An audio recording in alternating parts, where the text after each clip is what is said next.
अस्सलाम वालेकुम नाज़रीन, प्रोग्राम ऐवान से अवाम तक में खुश आमदीद और मैं हूँ आपके साथ नादिया मिर्ज़ा।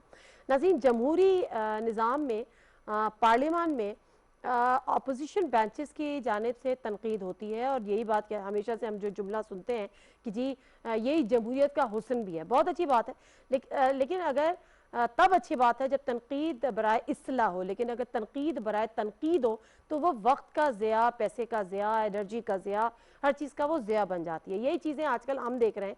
पहले तो जो एपिसोड्स देखी, मैं कल भी ये जिक्र करी थी कि अल्लाह वो दोबारा ना दिखाए जो हमने मैदान जंग और जो फिश मार्केट पार्लियामान के अंदर देखी। बट अभी भी क्या हो रहा है कि कभी आप इतने कंट्रोवर्शियल स्टेटमेंट्स और इतने सेंसिटिव इश्यूज को सिर्फ अपने पॉलिटिकल गेन्स के लिए पहले हमने देखा कि सी पैक जो एक बहुत बड़ा प्रोजेक्ट है, मुल्क का एक फ्यूचर उस पर डिपेंड कर रहा है, मुल्क की इकोनॉमी डिपेंड कर रही है, आपने उसको कंट्रोवर्शियल बनाने की कोशिश की कि रोल बैक कर रहे हैं, फला कर रहे हैं, काम नहीं हो रहा। फिर हमने देखा कि एहसन इकबाल साहब फरमाते हैं असेंबली के अंदर कि पाकिस्तान पीटीआई की हुकूमत आई है तो उसका जो असल मकसद है वो न्यूक्लियर जो हमारे प्रोग्राम है उसका रोल बैक है। तो मतलब इससे ज़्यादा जिसको कहना चाहिए इररिस्पॉन्सिबल स्टेटमेंट्स अगर आप फ्लोर ऑफ द हाउस देंगे तो फिर ये मामला किस तरह से चलेंगे। और वहाँ पर बात ख़त्म नहीं होती। कलभूषण के हवाले से जब हुकूमत ने बात करने की और बिल लाने की वो कोशिश की, उस पर कहा कि जी आप उसको एनआरओ देने जा रहे हैं। उसके अलावा एक और बड़ी इंपॉर्टेंट चीज़ थी, वो जो हुकूमती असासा को गिरवी रख रहे हैं, पाकिस्तान को बेच रहे, मतलब ये पॉलिटिकल स्कोरिंग है, ये इररिस्पॉन्सिबल बिहेवियर्स हैं। तो पार्लियामान में कंस्ट्रक्टिव लेजिस्लेशन आखिर कब होगी? बहुत सारी चीज़ें, सदारती निज़ाम पे भी आज बात हुई, पता नहीं किस किस्म की इनसिक्योरिटीज़ है कि हमेशा के लिए उसको दफन कर दें। इस पर ज़रा आज तफसील से गुफ्तगू करेंगे। जो हमारे साथ पैनलिस्ट हैं उनसे आपका तारुफ करा देती हूँ। हमारे साथ इस्लामाबाद स्टूडियो में मौजूद है राजा आमिर अब्बास साहब, पॉलिटिकल एनालिस्ट हैं, लॉ एक्सपर्ट हैं। अस्सलाम वालेकुम राजा आमिर अब्बास साहब, बहुत शुक्रिया आपके टाइम का। जनरल रिटायर्ड अमजद शुएब साहब, डिफेंस और पॉलिटिकल एनालिस्ट हमारे साथ मौजूद हैं वीडियो लिंक पे। अस्सलाम वालेकुम जनरल साहब, बहुत शुक्रिया आपके टाइम का भी। अमीर अब्बास साहब हमारे साथ थोड़ी देर में होंगे, पॉलिटिकल एनालिस्ट। जनरल साहब, ज़रा आप भी यकीनन एक तो वैसी कोविड-19 है, घर से कम निकलना होता है, तो जो वाहिद तफरीह रह जाती है और वो टेलीविज़न स्क्रीन, और इससे बड़ी तफरीह तो अब मिल ही नहीं रही होगी जो कुछ बजट इजलास में हमने शुरू से अब तक देखा है। क्या कहते हैं सर? बिस्मिल्लाहिर्रहमानिर्रहीम। नादिया, अफसोस हुआ, तफरीह क्या, मेरा ख्याल था कि मैं तो बड़ी सरकास्टिक वे में कंस्ट्रक्टिव सर किस्म कह की रही हूँ जी। बात होगी, कंस्ट्रक्टिव किस्म की बहस होगी। अवाम अवाम अवाम सुबह से लेकर रात तक ये चीखते रहते हैं, तो मैंने कहा शायद कुछ अवाम के लिए बेहतरी सोची जाए, ऐसी तजावीज़ आए जिससे कि बजट इंप्रूव हो जाए, या ये कि कर्जा जात हैं, कर्जे बढ़ रहे हैं, तो शायद उनके बारे में कोई बात हो कि इनको उतारने के लिए क्या हिकमत अमली इख्तियार करनी चाहिए ताकि पाकिस्तान निजात पा सके इस दुख से, क्योंकि हमारा तो आधा बजट कर्जों का अदा करना ही खा जाता है। लेकिन यहाँ पे ऐसी कोई बात हुई नहीं। आज भी जो बहस मुबाहिसा था वो ये न्यूक्लियर प्रोग्राम वाला किस्सा, न जाने ये सवाए इसके कि वो इमरान खान साहब ने एक स्टेटमेंट जरूर दी उसमें अपने इंटरव्यू में कि अगर कश्मीर का झगड़ा खत्म हो जाए तो हमें शायद इसकी जरूरत ना रहे न्यूक्लियर प्रोग्राम की। ये आप इस पे इतराज कर सकते हैं, इस पे बहस हो सकती लेकिन है, उसकी पूरी उन्होंने लेकिन बात एक की चीज थी कि वो वादे है। हमारे डिफेंस के लिए है, वो हमारे डिफेंस के लिए वो हमारा प्रोग्राम, तो उसमें मैं क्या ये कह बुराई रहा है? हूं कि हम्म इस आप जो मर्जी इससे बहस वगैरह का कुछ कर लें, इस पे बात करें, तनकीद करें, लेकिन लाजमन ये न्यूक्लियर प्रोग्राम रोल बैक करने की तो बात नहीं थी। तो जो हमारे आसिफ इकबाल साहब जो बड़े सेंसिबल समझदार आदमी हैं, लेकिन समझदार आदमी की भी सियासत में आके मत मारी जाती है। वो ऐसी बातें शुरू कर देता है कि जो जिनका ना कोई वजूद और ना कुछ, वो सिर्फ सियासी जो पॉइंट स्कोरिंग है उसके लिए, तो उससे फिर ये प्रोडक्टिव, सारी एक्टिविटी प्रोडक्टिव नहीं रहती। आप वक्त जाया कर रहे हैं अपना भी, कौम का भी, और अपनी जाती सियासत में उलझे हुए हैं। नतीजा ये कि ये बजट का पूरा सेशन जो है हाँ ये हाँ, मुफीद साबित नहीं हुआ। ये जो ठीक है। इनपुट्स आनी चाहिए थी वो नहीं आई इसमें, और लोग अपने अपने ही राग अलापते रहे, जो दुरुस्त नहीं था। ठीक है जनरल साहब, मैं वापस आती हूँ आपकी तरफ। जरा मैं आमिर अब्बास साहब का भी इस पर तजिया ले लूँ। आमिर अब्बास साहब, ये पॉलिटिकल स्कोरिंग है, पॉलिटिकल माइलेज है, क्या है? मतलब इसको आप क्या नाम देंगे कि ऐसे इश्यूज जो एक सेंसिटिव इश्यूज हैं, और अगर आपके वो लीडर्स जो कि किचन कैबिनेट में रह चुके हैं पिछली हुकूमतों में, मतलब एक लीडरशिप उनकी एक सीनियर लीडरशिप है, वो अगर इतने सेंसिटिव इश्यूज पे इतने इररिस्पॉन्सिबल स्टेटमेंट्स देगी तो इसका इम्पैक्ट क्या होगा? देखिए नादिया, एक चीज़ ज़हन में रखिए कि ये पार्लियामेंट का इजलास जो एक रोज़ का होता है ना, ये आपके हमारे पैसों से कटौती होती है। लाखों रुपए, मिलियंस ऑफ रुपीस एक दिन 60 से के 70 लाख रुपए एक रोज़ में एक खर्च दिन के। होता है। अब ये काहे के लिए खर्च होता है? इसका पर्पज़ है कि आपने आके पार्लियामेंट में पॉलिसी देनी है, आपने कानून साजी करनी है, आपने डिबेट करनी है ऑन नेशनल इश्यूज़।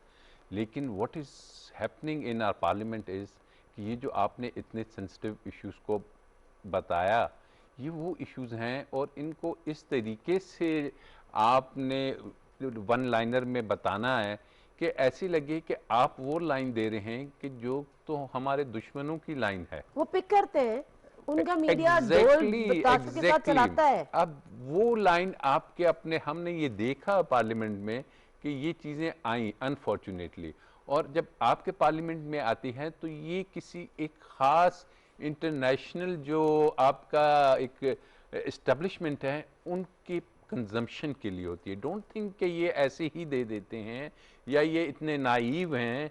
ये दुनिया को फिर जब ये आपके पार्लियामेंट की फुटिंग्स जाती हैं, जब तस्वीर जाती हैं, जब डिबेट्स जाती हैं, तो बताया जाता है कि जी पाकिस्तान की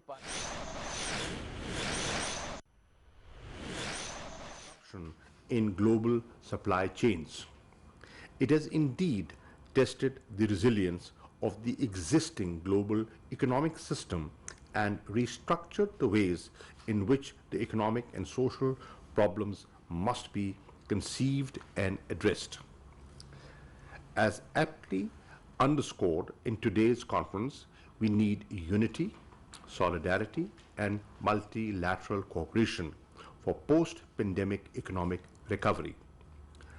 Our fruitful cooperation in combating COVID-19 for timely economic rebound would require sharing experiences and best practices for diagnosis and treatment of COVID-19, enhancing the availability, accessibility, and affordability of vaccines through joint research and production, improving developing countries' access to vaccines, and calling for preferential financing from multilateral development institutions for developing countries. This can only be done through robust multilateral policy measures and broad-based cooperation. Additionally, there is a need to mobilize the finance needed by developing countries to recover from the COVID-19 induced recession and to restore them on the path to achieve the Sustainable Development Goals by 2030. Developing countries should also be able to borrow from the markets at the prevailing low interest rates available to developed countries. Excellencies, to fight the pandemic effectively, the government of Pakistan followed a smart lockdowns policy and adopted the three-pronged strategy focused on saving lives, securing livelihoods, and stimulating the economy. To target the vulnerable segments of the population, the government disbursed rupees 203 billion to 15 million families through its SARS emergency cash program. We have launched a vaccination drive that will cover 70 million people by December 2021. In this regard, 12 million vaccine doses have been administered to over 9.5 million citizens.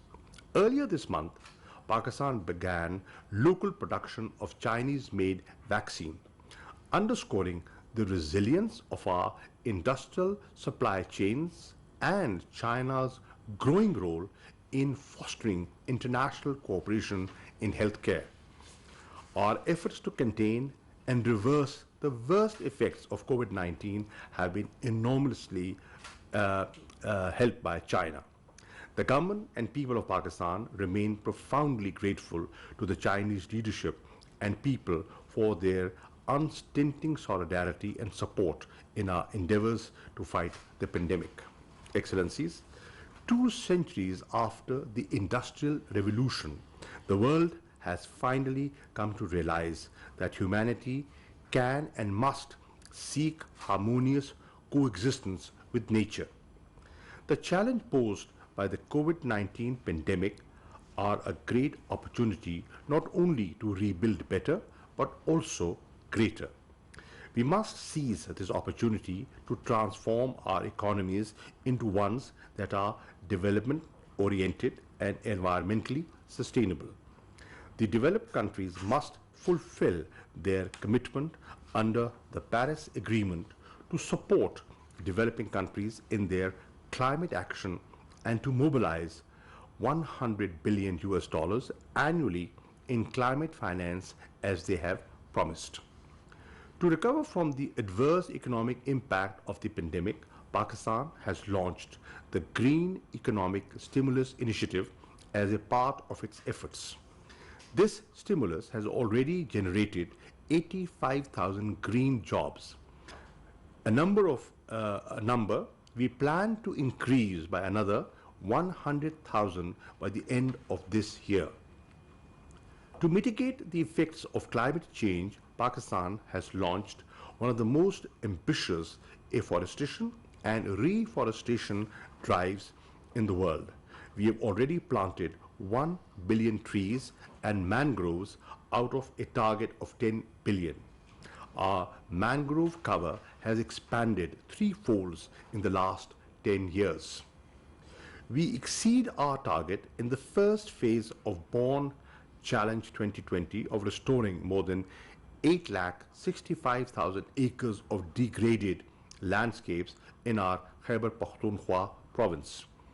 We have now voluntarily pledged to restore nearly 2.5 million acres by 2023. Pakistan was also proud global host of this year's World Environment Day, which carried special significance as it also formally launched the United Nations Decade on Ecosystem Restoration 2021-2030. This reflects our commitment to counter environmental degradation and reversing biodiversity loss. We are ready to contribute more than our share to protect this invaluable planet and help it heal from centuries of neglect. In the wake of emerging global and regional environment, Pakistan has recalibrated its priorities from geopolitics to geoeconomics. China-Pakistan Economic Corridor, CPEC, the flagship project of the Belt and Road Initiative, complements Pakistan's renewed efforts of geo-economic shift with emphasis on economic integration and regional connectivity. Moreover, in line with Prime Minister Imran Khan's Green Vision, which aligns perfectly with President Xi Jinping's vision of Green China, turning CPEC into Green CPEC is a priority for Pakistan. Excellencies, we have to think in the long term, keeping in mind the best interest of our future generations. We are ready to join hands for win-win outcomes. Our success lies in cooperative multilateralism and partnership. Let Asia Pacific and BRI partners take the lead. Pakistan is willing to work with all members to advance our shared objectives. I'd like to wrap up by saying we highly appreciate the strong and unwavering support from His Excellency President Xi Jinping and BRI partners in this journey towards shared prosperity. We also welcome partner countries in Asia and Pacific region, together with our many friends elsewhere, to contribute to and benefit from our cooperation on the Belt and Road. As vowed by Prime Minister Imran Khan at the second Belt and Road Forum, Pakistan, as the host of the BRI's flagship project, will also do its part as we join hands to realize our country's shared vision of a clean and green Belt and Road development.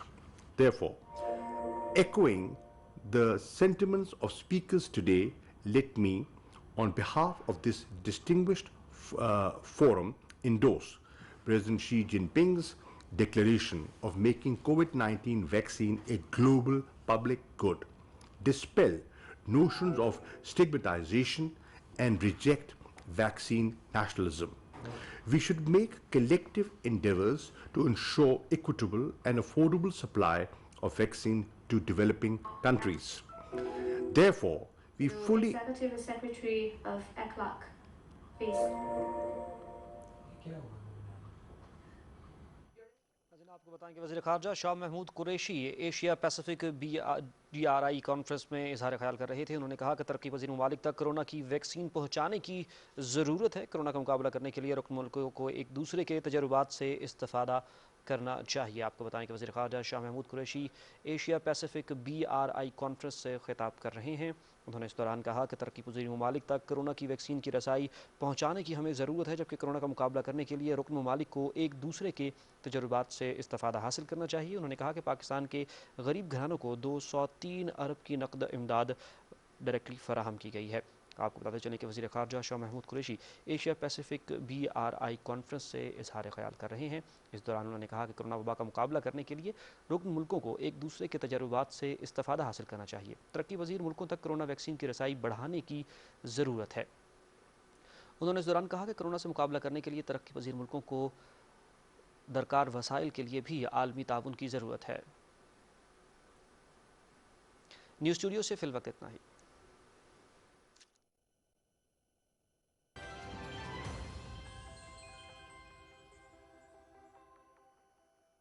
Home delivery के लिए अभी royalfans.com पर order करें। मुल्क के नामवर सहाफियों और column निगारों की बेहतरीन टीम, जिनका काम खबर को सही जाविये से परखना और बेहतरीन अंदाज में क़ारीन को आगाह रखना है, ताकि क़ारीन करे हर नई सुबह का आगाज पाकिस्तान के बेहतरीन उर्दू अखबार रोजनामा नई बात के साथ। आज ही अपने अखबार फरोश से तलब करें। सिर्फ रॉयल फैंस से मिले खूबसूरती और दिलकशी का मुनफरिद अंदाज। रॉयल फैंस, साथ जिंदगी भर का। वजीर आला बलोचिस्तान की ज़ेरे क़यादत हुकूमत बलोचिस्तान की जानिब से सूबे की यकसा तरक्की के लिए 3 सालों में अवामी फलाह बहबूद के लिए तारीख साज इक़दाम। शोबा आबपाशी में बेहतरी के लिए कोयटा, किला सैफुल्ला, किला अब्दुल्ला, कल्ला और मूसाखेल में 6 डैम्स की तामीर का काम मुकम्मल। बाबर कच्छ डैम समेत 10 छोटे डैमों की फिजिबिलिटी स्टडी और मांगी डैम की तामीर का काम तेजी से जारी। साफ पानी की फराहमी के लिए शोरान ता भाग वाटर सप्लाई स्कीम का काम मुकम्मल। 240 जारी तरक्याती स्कीमों में से 126, जबकि 1093 नई स्कीमों में से 830 तरक्याती स्कीमें मुकम्मल। ये हैं बलोचिस्तान की पायदार तरक्की के 3 साल। हर शहर, हर नगर बन रहा है मिसाल। महकमा इत्तलात, हुकूमत बलोचिस्तान।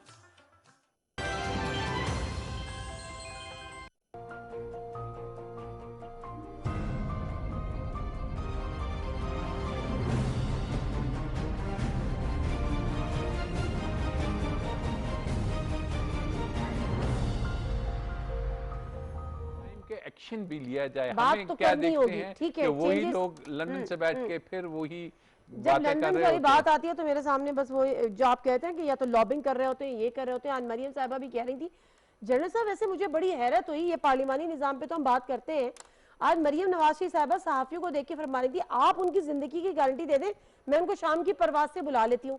तो भाई वो तो इलाज करने गए हुए थे, ये क्या है? मतलब सहाफ़ी उनकी गारंटी देंगे तो वो शाम में बुला देंगी। जिंदगी की गारंटी कौन दे इंसानों सकता से है? मांगना इससे बड़ी हमाकत क्या है?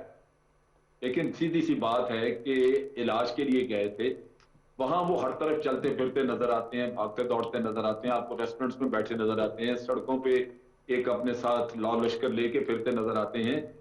तो यही काम वो यहाँ भी कर सकते हैं, इसमें खतरा क्या है? सर ऐसे कैसे यहाँ- करेंगे? यहाँ तो जेल नहीं जाएंगे यहाँ तो जेल जाएंगे ना। वहां पे वो किसी एक दिन भी किसी डॉक्टर के पास या हॉस्पिटल में नहीं देखे गए, वो फिरते फिराते ही देखे गए हैं। तो यहां भी डॉक्टर्स के पास जाए बगैर इसी तरह घूम फिर के वो अपना वक्त पूरा करें, इसमें गारंटी की क्या जरूरत है? ये तो बिल्कुल मैं समझता हूँ एक सीधी सी सिंपल बात है। लेकिन किस्सा ये है कि चूंकि मियाँ साहब ने आना नहीं, तो आप हर तरह की वो हुज्जत, हर तरह का वो बहाना सुनेंगे जो सुनने में भी आपको फजूल लगे, उसमें कोई सूझबूझ या अकल की बात भी नहीं होगी, लेकिन चूंकि बहाना पेश करना है तो आपको कुछ ना कुछ सुना देंगे। ये वतीरा है। हमें समझ लेना चाहिए कि ये सवाल करना ही मुनासिब नहीं। मियाँ साहब ने ना आना है ना आएंगे। वो उस वक्त आएंगे जब मुल्क में हालात उनके माफिक होंगे। अगर कल को खुदा ना खास्ता कोई और हुकूमत होती है या उनकी पार्टी की होती है और उनको रिलीफ मिल सकता है, जज अपने हैं, वो आ जाएंगे। उससे पहले वो नहीं डील होगी तो आ जाएंगे लिहाजा ना। लेट मी कट सारी खेल हमें समझते तो चुप करके बैठना चाहिए। कोई डील होगी तो आ जाएंगे। अच्छा आमिर ज़िया साहब, मैं वापस अपने उसी टॉपिक पे आ जाती हूँ। इस पे आप अपना इनपुट देना चाहें तो जरूर दीजिएगा, लेकिन उसके साथ साथ जिस तरह से हम बात कर रहे हैं कि बड़े irresponsible statements floor of the house आप जब देते हैं और अपोजिशन की जानिब से और अपोजिशन के लीडर्स की जानिब से, लाइक आपसे आने से पहले हम बात कर रहे थे कि कभी आप सीपेक को कंट्रोवर्शियल बनाते हैं, फिर आप अपने कभी जो आपके एसेट्स हैं जिनको वो सुकूक बॉन्ड के उसमें गिरवी के कहते हैं आप जी आप मुल्क बेच रहे हैं, फिर आपने न्यूक्लियर प्रोग्राम को कंट्रोवर्शियल बनाने शुरू कर दिया कि जी पीटीआई की हुकूमत को लाया गया है या आई है कि न्यूक्लियर प्रोग्राम को आपका जो है वो रोल बैक कर दे। सर कोई, और फिर कहते हैं यहाँ पे फ्रीडम ऑफ एक्सप्रेशन नहीं है, खुद सारी रेड लाइंस क्रॉस करते हैं। तो ये मैसेजेस कहाँ कहाँ जाते हैं, ये मैसेजेस कहाँ कहाँ फिर पिक किए जाते हैं? कोई रेड लाइंस, कोई नेशनल इंटरेस्ट, कोई चीज एग्जिस्ट करती है या एग्जिस्ट करनी चाहिए? पहली बात तो ये कि आप जो है कीकर के दरख्त में इस बात की तवक्को नहीं कर सकते कि उसमें सेब उगेगा। तो इस निजाम में और इस पार्लियामेंट में जो कुछ हो रहा है यही होगा, क्योंकि जिस क्लास के लोग आ रहे हैं, जिस पस मंजर के लोग आ रहे हैं और जिस तरीके से आ रहे हैं और जितनी धन दौलत खर्च करके आ रहे हैं, तो उनमें से दो चार लोग तो अच्छी बात कर सकेंगे, लेकिन जो गालिब अक्सरियत होगी जैसा आप फरमा रही हैं वो उसी तरह की गुफ्तगू करेंगी जो आमियानापन, सतहीपन और उनको जो एक बेशऊरी के एहसास है अपने कौमी नजाकतों से, कौमी मसाइल से, अवाम के दुख दर्द से, ये वो रिफ्लेक्ट करता है। तो मेरा जो बुनियाद है वो ये है कि जी इस निज़ाम में इसी तरह की प्रोडक्ट आएगी। दूसरी बात हमें ये समझनी चाहिए कि हमने पार्लिमानी निज़ाम को खुदा ना खास्ता खातुम दहन बतौर मजहब लिया है कि जिसके खिलाफ कोई बात करेगा तो एक कोई जुर्म का इर्तिकाब करेगा। हमें अंग्रेजों की मगरिब की जहनी गुलामी से आज़ादी चाहिए। और आप देखें कि जितने भी हमारे 50 से ज्यादा मुसलमान मुल्क हैं उसमें कहां पर जो है उस तरह की हमारा अलग डीएनए है, हम मुख्तलिफ लोग हैं, हमारा अपना एक वो है एशिया के लोगों का, और सिर्फ मुसलमान ही नहीं दीगर भी, आप चीन देख लें, बाकी उन्होंने अपने हिसाब से चीजें बनाई हैं। यानी कि हमें वो निज़ाम चाहिए जिसमें पाकिस्तानी किरदार नुमाया हो। हमें मगरिब की जब तक हम तकलीफ करते रहेंगे इस तरह से, उन पर इंसानी हकूक़ का तस्वुर कहेंगे जी वो हमारे लिए दुरुस्त है, नहीं, हमारा अपना है, हमारा अपना कल्चर है, हमारा अपना दीन है, तो हमें अपने साथ जुड़ना है। तो हमारे जो इलीट क्लास है ना, माफ कीजिएगा, जो वेस्टर्नाइज इलीट है जिसको हर चीज बुरी लगती है, वो क्या करती है, उनको एतराज वो मगरिब से तालियां बजवाने के लिए जुमलेबाजी करते हैं। वो जब कोई बयान देते हैं, कोई मजमून लिखते हैं, हमारे जो सो कॉल्ड इंटेलेक्चुअल्स हैं, तो उनकी नजरें पाकिस्तानी अवाम नहीं होती, क्योंकि उनके जज्बात को रिफ्लेक्ट नहीं कर रहे ये लोग करें उस अकलियत को। यानी कि जैसे अफगानिस्तान में आप देखें जो हमेशा से फॉरेनर्स की क्रचेस बनते हैं, बैसाखियां बनते हैं, उसी तरह के लोग यहाँ पर भी हैं।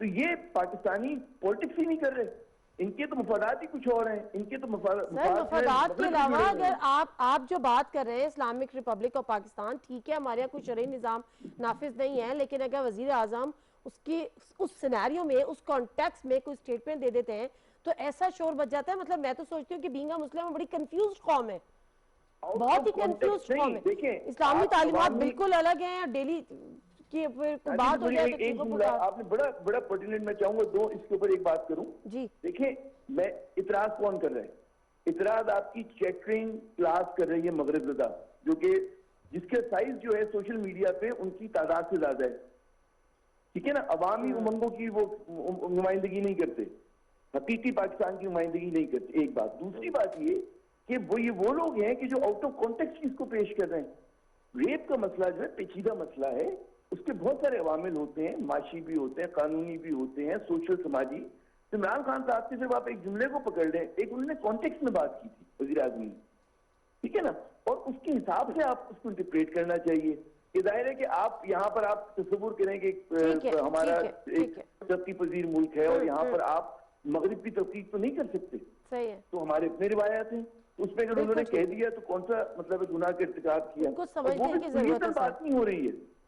कि आप जो हम एक डिबेट कर रहे हैं, मुझे 6 पॉइंट बोलने, मैंने सिर्फ 1 पॉइंट बोला, आप उसी को पकड़ लें, ठीक है ना? तो उन्होंने अगर ये कहा कि जी मॉडेस्टी, तो मॉडेस्टी तो कोई बुरी चीज नहीं है, शर्म हया तो कोई बुरी चीज नहीं है। ठीक है, ठीक है, मैं वापस आती हूँ सर, मैं वापस आती हूँ सर। राजा आमिर अब्बास साहब, आपने कहा कि इस पे आप कुछ ना कुछ ऐसे कानून साजी या वो चीज़ों की ज़रूरत पड़ेगी, या उसका कुछ ऐसा हो कि ये जो हम रेड लाइन क्रॉस करने की बात है, क्योंकि वही आपकी वाली बात है कि ये तो मैसेजेस कहीं और के लिए है या कहीं और पिक हो रहे हैं, तो उसके लिए क्या लेजिस्लेशन हो सकती है, क्या ऐसी चीज़ें हो सकती हैं कि रेड लाइन क्रॉस करें कि this is our national interest, उसको क्रॉस नहीं करना आपने, बाकी आप जितनी अपनी सियासत करनी है करें। देखिए, बहुत सी चीज़ें ऑलरेडी आपके कवानीन में मौजूद है, कवानीन की इम्प्लीमेंटेशन होनी चाहिए। अब आपको पता चलता है कि जी अगर बात कर दी जाती है किसी नेशनल इंटरेस्ट के ख़िलाफ़ या किसी अदारे के ख़िलाफ़ या किसी अदारे की हिस्ट्री के ख़िलाफ़ FIRs अगर हो जाती हैं और फिर उन FIRs को उठा के किसी ड्रॉर में डाल दिया जाता है, तो दिस गिव्स एन इम्प्रेशन कि जी कोई नहीं, कोई हमें हाथ लगाने वाला नहीं, कोई हमें छूने वाला नहीं, हम जो मर्जी है भले से जिस चीज़ को मर्जी कह लें, जिसको नेशनल सिक्योरिटी के इशू को पे हम आके पब्लिक में आके ये बातें कर लें, हमें कोई कुछ नहीं। और हमें क्या नज़र आता है बाद में, वाकई ही इस सिस्टम में कहीं ना कहीं दोबारा से ऐसे अशखास के लिए जगह बनाई जा रही होती है कि यार इन्हें चलो ठीक है एक चांस तो वापस ले आओ, चाहे वो सियासतदान हो, चाहे हमारे मीडिया के लोग हों, चाहे हमारे इवन एस्टेब्लिशमेंट के लोग हों। टोंट कर रहे हैं आप? तो नहीं, टोंट नहीं कर रहा मैं, वो रियलिटी आपको बता रहा हूँ, वो रियलिटी आपको बता रहा हूँ कि इन चीज़ों को जब तक आप फोर्सफुली नहीं रोकेंगे, आपने क्या मजाक बना दिया कि एक कॉन्विक्ट का अभी तक 3 साल से फैसला नहीं हो रहा कि उसकी अपील चलनी है या नहीं है। अभी कहा जा रहा है कि जी वो डील करके आएंगे। भाई वो डील करके आएंगे तो वो डील करके जाने किसने दिया उसको? पता नहीं, मुझे क्या पता। वो डील करके ही गया होगा ना, डील करके गया होगा। जनरल साहब वो कह रहे हैं कि डील करके आएंगे, तो डील करके क्या वो डील करके गए? वो एक सवाल राजा आमिर अब्बास साहब उठा रहे हैं, इसका भी दे दीजिएगा और साथ में ये बताइएगा कि शहबाज शरीफ अपोजिशन लीडर असेंबली में 2-2 घंटे की तकरीर करते हैं, बल्कि अब तो 4-4 दिन पे मबनी तकरीर भी कर रहे हैं मुश्तमिल। तो सर वो गारंटियर थे ना, कोई पूछने वाला है कि आपने गारंटी दी हुई थी अपने भाई की कि वापस आएंगे, तो भाई वो वापस क्यों नहीं आ रहे? आप खुद जाने के लिए पर तोल रहे हैं। लेकिन जरा डील वाली बात का भी जवाब दीजिएगा, राजा आमिर अब्बास साहब पूछ रहे हैं।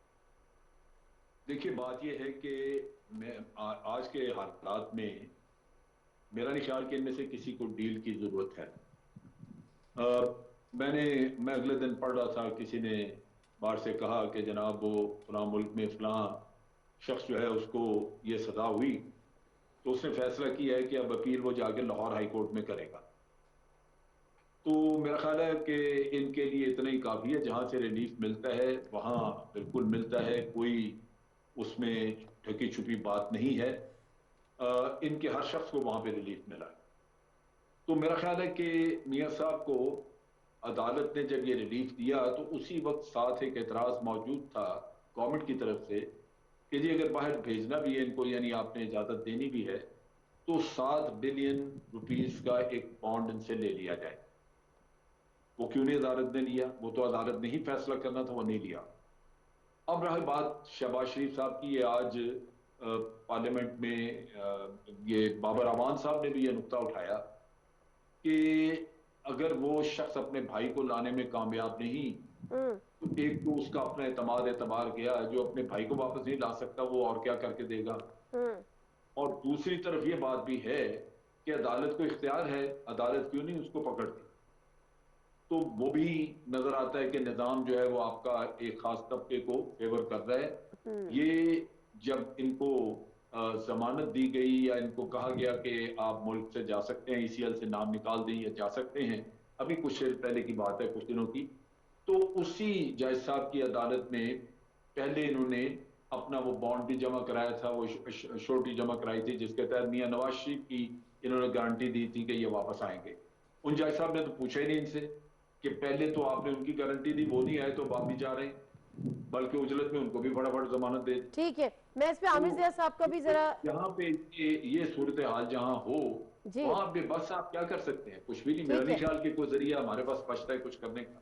ठीक है आमिर ज़िया साहब, यही चीज आपसे कि अपोजिशन लीडर हैं, 3-3 दिन 4-4 दिन तकरीर कर रहे हैं, कोई है उनसे पूछने वाला कि जी आप अपने भाई के गारंटर थे कि वो वापस आएंगे इलाज करके 8 हफ्ते, 8 हफ्तों के अंदर अंदर, तो 8 महीने क्या, साल से ज्यादा। हाँ, तो बात ये हुई है कि हमारी कहते हैं ना सवाल जवाब ये तो खत्म ही हो गए। साहब की जो गाड़ी थी वो तो पटरी से उतर गई है, और जो भी मतलब हुकूमत के इरादे हों, लेकिन हमारा जो सिस्टम है वो एहतसाब के अमल को सपोर्ट नहीं कर सका। तो हमने वो देखा कि जो जो बड़े लोग थे जिनके नाम मुलविस थे, उन्होंने किसी ना किसी तरह इसी कानून को, उसकी कमजोरियों को इस्तेमाल करके अपने लिए जगह बना ली और स्पेस क्रिएट कर लिया, सियासी स्पेस भी क्रिएट कर लिया, हर तरह की चीज अपने लिए क्रिएट कर ली ना। तो उसमें पहले अगर कोई और मुल्क होता है कि उसमें कहाँ होता है कि कन्विक्टेड क्रिमिनल को जो है आप जेल खोलकर आप बैरून मुल्क जाने देते हैं। ये इतना बड़ा मेरे ख्याल में स्कैंडल है, इतनी बड़ी निजाम के ऊपर तमाचा है कि ये तो मेरे ख्याल में हजम ही नहीं होना चाहिए किसी को, लेकिन हुआ इस मुल्क को और हम लोग जी रहे हैं इसी निजाम में। जैसे आप फरमा रही है कि जी उन्होंने गारंटी दी लेकिन कोई पूछने वाला नहीं। सारा का सारा सिस्टम की कमजोरियां हैं कि जिसके अंदर जो लोग, बड़े लोग हैं, ताकतवर लोग हैं, वो हुकूमत में हो या हुकूमत से बाहर हो, निजाम और कानून उनके आगे जो है वो नाच रहा होता है। इदारे उनको मजबूर होते हैं छोड़ने के लिए, क्योंकि वो इस निजाम को, मुल्क को डिस्टेबलाइज करने की धमकियां देते हैं। जाहिर है कि वो कॉम्प्रोमाइज, तो हमें जिस तरह की मुस्तहकम मजबूत एक चाहिए एक्शन अमल, वो नहीं हो रहा। इस पे भी कमेंट करें, इस पे भी कमेंट, तब तक आपका मामला ठीक नहीं होगा। ठीक, इस पे भी साथ जो है इस तरह से इस पे भी साथ साथ कमेंट करें जो आप मरियम नवाज साहबा कह रही थी कि उनकी जिंदगी की गारंटी दे दें, उनको मैं शाम की परवाज से बुला लेती हूँ वापस। मरियम साहबा की बातों को लफाजी है ना ये तो, कि मैं यूं कर दूंगी और मैं घोड़ा खोल दूंगी, मैं फला को बुला दूंगी, ऐसा नहीं होता। जाहिर है उन्हें भी पता है कि वो बेचारा कह दे जी मैं गारंटी देता हूँ नहीं बुलवाएंगी। तो ये तो एक कहने की बात है, मतलब है कहते हैं बदतमीजी से उन्होंने कह दिया, जो भी कहते हैं जबान के आगे, तो इसको संजीदगी से तो लेना भी नहीं चाहिए इस बात को।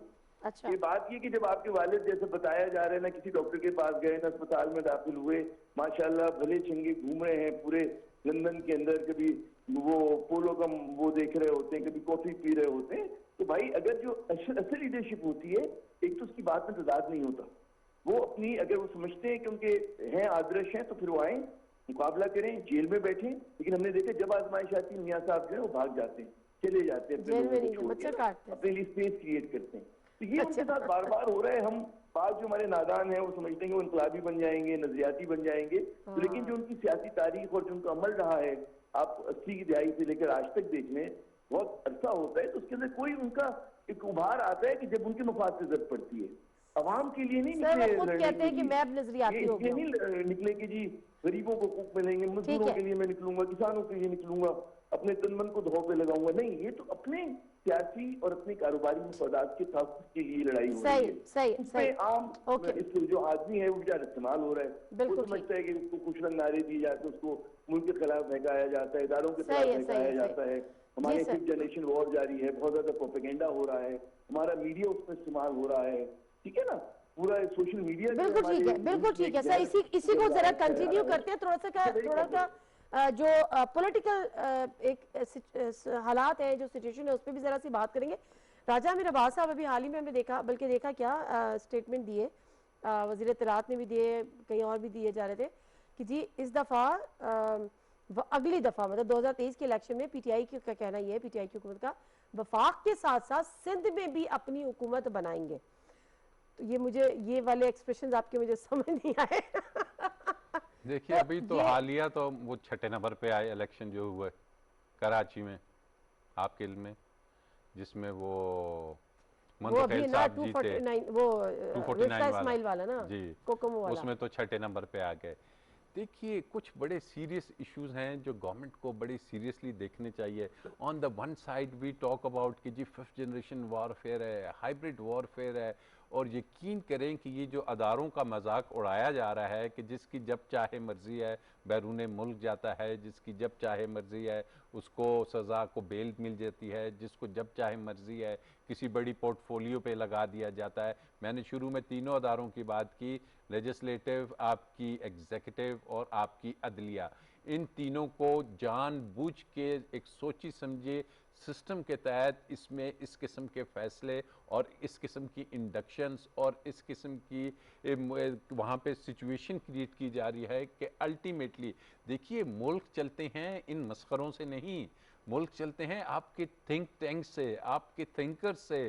किसी भी अच्छी लीडरशिप के पीछे एक बहुत सोचने समझने वाले थिंकर्स होते हैं, लेकिन जब आप उनको मायूसी की तरफ ले जाते हैं कि ये टीवी पे और मीडिया पे और अवाम में एक तासुर आ जाता है कि जी कुछ नहीं होना, इस मुल्क ने यूं ही चलना है और स्टेटस को वाले वहाँ पे आपके बरजुमान रहेंगे, तो दिस लीड्स कि this is a war against your country, कि जो कि अब टैंकों से नहीं हो रही। इस अंदाज में आपकी इस फैब्रिक को, चाहे उसकी सोशो हो, इकोनॉमिक हो, पॉलिटिकल हो, जुडिशल हो, उसको नुकसान पहुंचाया जा रहा है। तो इट्स टाइम कि हमने खाली शक्लें नहीं बदलनी, जो सिस्टम लाना है उसमें अदारों को हमने इतना मजबूत और इतना प्योर बनाना है कि उसमें इस किस्म की चीजें ना हो सके। This is an very serious note, और ये अलमिया है हमारी सोसाइटी। एक और इसी की उसमें ये भी कहा जाता है कि ये जो 5 साल हैं, ये अगर इतनी बड़ी आपने तब्दीली लेकर आनी है, बड़े रिफॉर्म्स लेकर आने,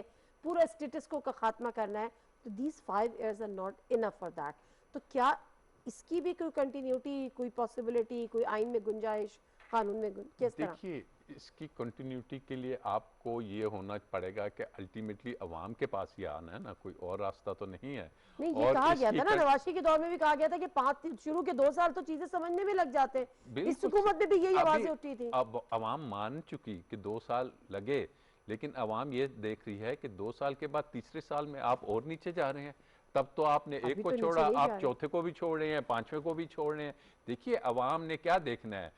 ऑल्दो हमने देख लिया कि हमारी जो फॉरेन पॉलिसी है, हमारे जो मैक्रो इकोनॉमिक अफेयर्स हैं, हमारे मुल्क के जो आपके इकोनॉमिक के जो जितने भी इशारे हैं, इंडिकेटर्स हैं, बहुत अच्छे जा रहे हैं माशाल्लाह। पाकिस्तान इज हेडिंग रीजन में आपको और इंटरनेशनली आपको वो काम मिला है जो यकीन करें पिछले 3-4 दहाइयों में नहीं मिला आपको। ये तमाम चीजें बाकी रह गया कि अवाम और इलेक्शन। अवाम को हमने आपने मीडिया पे आके ये बताना है कि जी ये वो चीजें हैं जो हम अचीव कर रहे हैं दुनिया के लेवल पे। हमारे जो इंडिकेटर्स हैं वो देखिए, मूडीज क्या कह रहा है, आप देखें कि जेबी मॉर्गन्स वाले क्या कह रहे हैं, आप देखिए कि ब्लूमबर्ग क्या कह रही है, IMF आपके खिलाफ क्यों है, अवाम को बताना है। बट हम आपने एक पोजीशन ली हुई है IMF के सामने कि जी हमने ये नहीं करना, गो फॉर सम अल्टरनेटिव्स। हाँ, हम आपको वहां से आपने रेवेन्यू लेना है ना। आपकी अगर ग्रोथ आ रही है 4.7 पे, 4.6 पे, तो आप उनको ये मुस्बित चीजें बताएं, तब आप जाके 5 साल के बाद दोबारा आएंगे। लेकिन अगर हम लगे रहेंगे इस पार्लियामेंट में, बलूचिस्तान की पार्लियामेंट में, और ये जानबूझ के हमको दूर किया जा रहा है कि जी अब रेप में पूरी कौम लग गई। जी this is not the issue of our country. Rape खवातीन का बहुत कम है, यूरोप में इससे बहुत ज्यादा होता है। ये हमारे मुल्क का इश्यू नहीं है। और जो प्राइम मिनिस्टर साहब, तो नहीं कि हमारे मुल्क का इश्यू नहीं है, देखिए ये हमारे मुल्क का इश्यू है। रेप आप देखिए बच्चों की हद तक, that is a different thing. लेकिन अगर आप देखिए कि खवातीन में इतना ज्यादा वो नहीं है। लेकिन प्राइम मिनिस्टर की जो मीडिया टीम है, जो मीडिया एडवाइजर्स हैं, उनको ये ब्रीफ्ड होना चाहिए कि जब आप एक इंटरनेशनल मीडिया पे टॉक कर रहे हैं, एक तरफ आप दुनिया के सबसे बड़े इशू CIA की और उसकी बात कर रहे हैं, then you should not give so much time for such issues. ये चीजें किसी और चैप्टर्स को, स्कूल्स को करने दें और आप 3-4 चीजों पे बात करें और खत्म करें। बिल्कुल क्वेश्चन मंगाया जाता है, आई डोंट नो के। एनीवेज, जनरल साहब, ये जरा पॉलिटिकल सिनेरियो पे बात कीजिएगा कि PTI को कितनी मेहनत करनी होगी अगर वो ये समझती है कि 2023 के इलेक्शन में हमें एक और टेन्योर मिलना चाहिए, और उसके साथ साथ सिंध में अगर वो ये क्लेम करिए कि इस दफा हमारी हुकूमत होगी, सर उसकी बेसिस क्या है इन क्लेम्स की? देखिए, सिंध में मुश्किल है ये। जहाँ तक पीपल्स पार्टी का ताल्लुक है, उनकी एक तारीख है, धांधली भी बड़ी करते हैं वहाँ पे, और बावजूद इसके कि ये कोई डेवलपमेंट वर्क वगैरह खास नहीं करते, उसके बावजूद ये या तो एथनिसिटी की बुनियाद पे वोट लेते हैं या फिर रिगिंग वगैरह होती है। बार सूरत वहाँ पे बाहर से आके किसी को कम्पीट करना वो इतना आसान नहीं। बहुत जरूरत है कि वहाँ पे इन रूट्स बनाई जाए। आपने देखा कि PTI ने वहाँ पे लोगों में इन रूट्स नहीं बनाई, वो जलसे वगैरह नहीं किए, आवाम को मोबिलाइज नहीं किया वहाँ पे डेवलपमेंट वर्क करने के लिए। इनका सिंध गवर्नमेंट के साथ फसाद ही रहा। वो कहते हैं जी 18th अमेंडमेंट के बाद आप नहीं कर सकते, आप हमें पैसा दें, हम करेंगे। तो बहुत सारी चीजें ऐसी हैं जो कि ये कर नहीं सके, इनको करने नहीं दी गई। दूसरी तरफ ये है कि ये जो सिंध का अपना एक मिजाज भी मौजूद है। गवर्नमेंट को अपनी ओवरऑल इम्प्रूव अगर बढ़ानी है तो उसमें दो चीजें हैं जो भी आमिर अब्बास भी बात कर रहे थे। एक तो ये कि ज्यादा रोना रोया गया महंगाई का, और दूसरा जो प्रोपेगेंडा बेतहाशा हर वक्त ना है गवर्नमेंट जी ये नहीं हुआ वो, हालांकि ये गवर्नमेंट जितनी अहल है या नाअहल है ये इसी तरह ही है जितने दूसरे भी थे। फर्क ये है कि वो लीडरशिप बड़ा खाती थी, यहाँ वो चीज नहीं है। ठीक है, तो इनको अपने ठीक है जनरल साहब, माजरत के साथ मेरे पास टाइम कम है। जब सिंध की बात आई है तो मैं चाह रही हूँ कि आमिर ज़िया साहब भी अपने कमेंट दे दें, क्योंकि वहाँ पे ग्राउंड पर है बेसिकली, वो सिंध में सब मौजूद भी हैं। आमिर ज़िया साहब, ये जो पीपल्स पार्टी डिलीवर नहीं करती, करप्शन है, बैगेज है, हर चीज है, लेकिन वोट फिर भी उसका 2018 के इलेक्शन में उससे ज्यादा वोट पड़ जाते, इसकी वजह कोई इनकी बड़ी स्ट्रांग एफिलिएशन है, उसकी परफॉर्मेंस है, या दीगर जमातों की नेग्लिजेंस है कि वो वहां पे जाके काम नहीं करते? आमिर ज़िया साहब। ओके, आमिर ज़िया साहब से राब्ता हमारा मुनक़ता हो गया। एनीवेज, जहाँ सिंध की बात है तो मेरा अगर पर्सनल है तो मुझे यही लगता है कि वहाँ पर दीगर पार्टीज को जाके वहाँ पर काम करने की ज़रूरत है, स्पेस है, वैक्यूम है, उसको फिल करने की ज़रूरत है। बाकी जो हमारे दीगर लोगों ने राय दी कि पार्लिमानी निज़ाम में अगर आपको लेके चलना है तो आप बेहतर बनाएं, और वरना फिर आप कुछ सोचें कि इसका भी सब्स्टिट्यूट या अल्टरनेटिव क्या हो सकता है। राजा आमिर अब्बास साहब बहुत शुक्रिया, जर्नल साहब आपको भी बहुत बहुत शुक्रिया। नादिम मिर्ज़ा को इजाज़त दीजिए, अल्लाह हाफ़िज़।